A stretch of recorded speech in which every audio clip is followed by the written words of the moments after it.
はい、皆さんこんにちは、百田直樹です。この度、私のカエルの楽園が緊急文庫化となりました。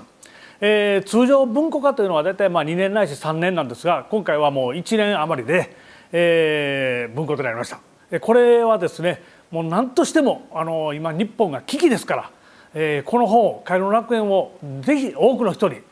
お買いやすい文庫という形でお届けしたいと思いました。そして、同時に若い方たちに、高校生の方、大学生の方にぜひ読んでもらいたいと、そういう思いで書きました。カエルの楽園はですね、読まれた方は大概もうすぐこれは何の話かとすぐ分かると思います。これは一部ではですね、悪魔の書、予言の書とも呼ばれています。と言いますのは、カエルの楽園を書いたのは去年なんですが、この1年余りの間にですね、カエルの楽園に書かれたことが、似たことが次々に現実化しているという、非常に恐ろしいことになっています。例えば、これ言うとね、もうこの本の内容が分かってしまうんですけれども、例えば、尖閣における、中国の度重なる領海侵犯、そしてアメリカではですねトランプ大統領の出現、そして、いざとなったら在日米軍を引き上げるぞというようなことも言ってます。さらにその朝鮮半島ではですね、もう日々危機が高まっています。またこのカエルの楽園にはですね、デイブレイクという非常に恐ろしいカエルが登場いたしますが、このデイブレイクとは一体何なのか、これは読めば分かるんですけれども、ヒントを申し上げますと、某大新聞ですね。はい、またこの某大新聞がですね、この私のカエルの楽園を読んだのかと思えるほどの私の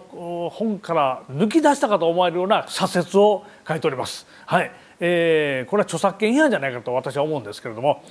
さらにこのカエルの楽園はですね、文庫化にあたりましてなんと解説が櫻井よし子先生です。またこの解説が素晴らしいですから、もうこの解説だけで、もうお値段分の価値はあるかなと思ってます。さらに、また文庫化に際しまして一部加筆をしておりますが、この加筆部分がね、また結構面白いと思います。ですから、もしよければ、単行本を持っていらっしゃる方も今回文庫をお買い上げください。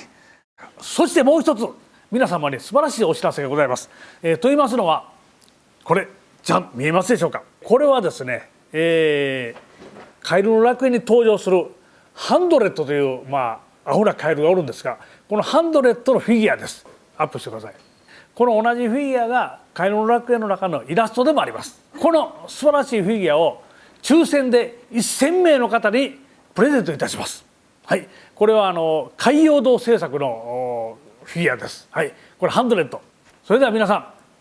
カエルの楽園をよろしくお願いいたします。